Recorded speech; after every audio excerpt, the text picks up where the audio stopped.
Hey guys, thank you for watching. Don't forget to like this video, share it, rate it, make a comment, and be sure to subscribe to the channel. We release a new video every day at 4 o'clock. So thank you for watching. Enjoy.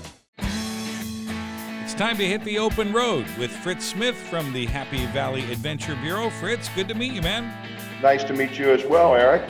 We've chatted on the phone, but nice to do this face-to-face. Yeah, you know, now, Fritz, I was told that 2020 was going to be a banner tourism year and a banner year for travel, and yet here we are, and this is some unprecedented, crazy times we're going through. How are you holding up out there? Well, we're holding up pretty well here. I mean, this is I feel fortunate. I've spent much of my career in urban places, and now I'm in a beautiful mountainous area with a lot of great, beautiful outdoor nature. And it's a good place to sort of ride out the storms, if you will. Well, you know, and I was thinking, you know, the guys and I were talking about in our planning meeting, we were talking about, well, where do we want to go? What do we want to talk about? And we said, well, we got to go to the Happy Valley. I mean, we need happiness more so today than we need it any other day. So Fritz, you're it, man. You're Mr. Happy out there. Well, this is the place to be. Come to Happy Valley. Not just yet, but we'll be ready for you soon. That's right. Tomorrow will come. We're not sure when tomorrow's going to show up, but it will be here. We need to talk geography. Exactly where are we in the state of Pennsylvania? Let's start there. Well, Happy Valley is, as you said, exactly in the middle of Pennsylvania. We are in Center County, Pennsylvania. Okay. Which if you pick up a map of the state, it is literally just exactly in the middle. The center point of Pennsylvania is in a town called Aaronsburg, sort of the southeast corner of Center County. Center County is the 5th largest county in Pennsylvania from a landmass standpoint. For people who have not been here or aren't familiar with it, they certainly know about Penn State. Right. And Penn State, our state university, is sort of the anchor of the community, located in the town of State College, right in the middle of the state. Right there. Now, and for those that don't know, and we talk about this all the time on this program, we're talking about the official Tourism Bureau. Of course, you're not going to have anything negative to say about your place, but let's be clear, the official Tourism Bureau, your job is to help equip people with the best, latest, and greatest information about what to do, what to see, where to stay, where you're going to eat. I mean, your whole existence is to help people become better informed travelers long before they ever get there, right? Yes, and we're still doing that. We're still planting the seeds of future travel.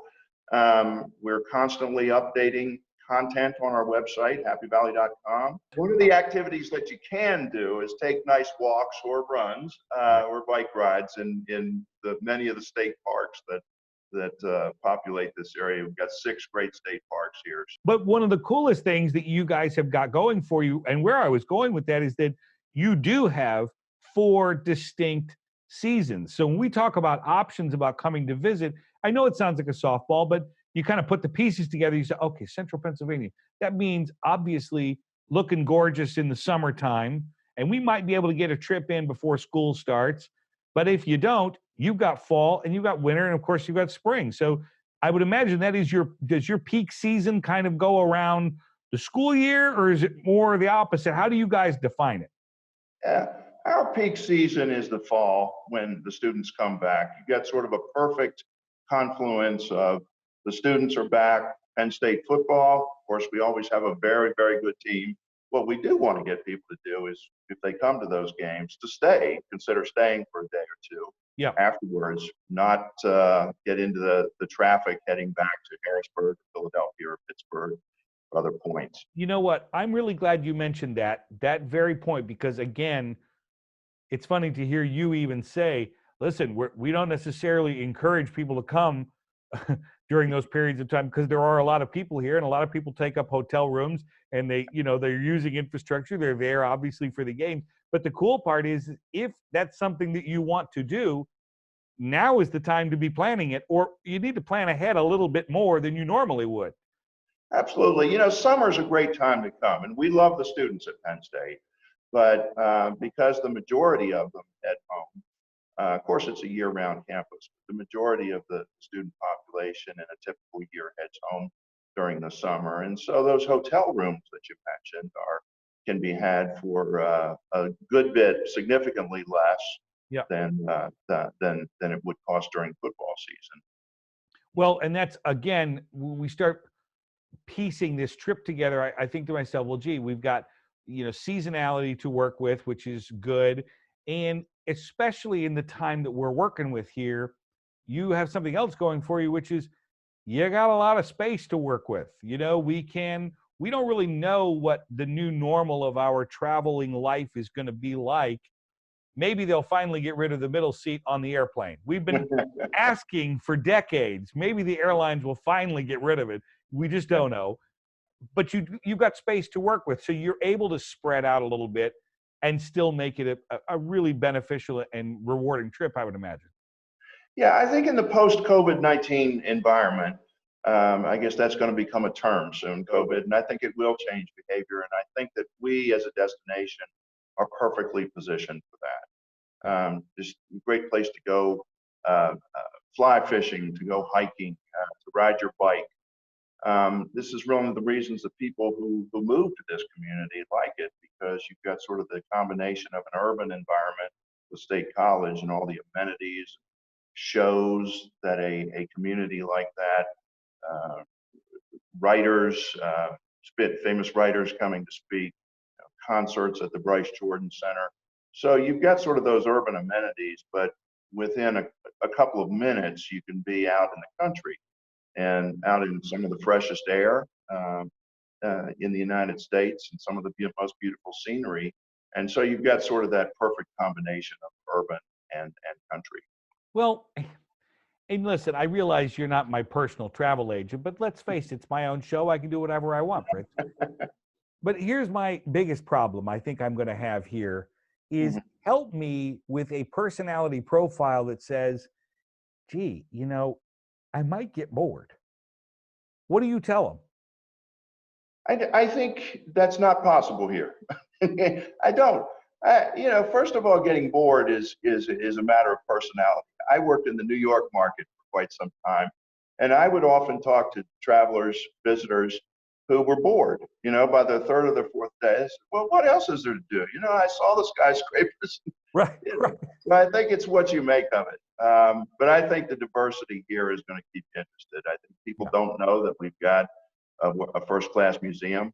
Palmer Museum of Art is a great experience, and I think art lovers from Philadelphia and New York, Pittsburgh would be surprised at the quality of art there. I think that I mentioned fly fishing before. President Jimmy Carter used to come here to go fly fishing. We have a national reputation, really an international reputation, being one of the best places in the country for that. That's cool. Penn's Cave and Wildlife Park out in the southeast corner of our county is a terrific attraction. It's an indoor cave that you take a water ride through, and children just light up when they do that. And then they can take a ride through the animal park, see all sorts of great animals, and it's just a terrific experience. Yeah. There's a lot of history here. In the town of Boalsburg, we're one of, and I realize there are multiple places who make this claim, but we're going to stake our claim that it is the home of birthplace of Memorial Day. There's a military museum just across from the cemetery there. There's a place called Bowl Chapel that is, and Columbus House that has got artifacts from the Columbus family that have been stored for centuries. That's just cool. a fascinating place. You could spend days in that town. Well, there's just this sort of relaxed feeling. There's just this sort of calm when you get here. It's a place that welcomes visitors, but it doesn't feel touristy. Yeah, and agreed. I think that's really part of the appeal of the destination. Well, here's the problem. I mean, the schedule is already, is what it is. But it sounds like we're just going to have to make our way out there and get the camera box out and take some more of these pictures. I know we've been seeing them during this interview, but we may just have to do that personally later on in the year. How about we do that? That sounds good. I want to make sure you partake of the Spirits Trail. We've got Pennsylvania, as you know, has great wineries, great beer brewers, and great distilleries. Yep. And we have those in abundance, but we find that in other places, those three segments sort of work on their own path. And here they've all come together and work together to create a spirits trail that you can find out more about on our website, happyvalley.com. And I think you've got to get all your boxes checked on that trail when you come and visit. I think I can do that. I mean, I'm calling my kitchen to dining room to living room my own personal spirits trail. That's a spirits trail. Which, but we'll get through that too. Fritz, thank you for doing this today. Will you come back and visit? Absolutely. And we're looking forward to seeing you up in Happy Valley very soon. Hey guys, this channel is a celebration of all things travel, so hit that subscribe button. Leave a comment or question, share this video, like it, rate it, whatever. Believe me, it all helps. Thanks for watching.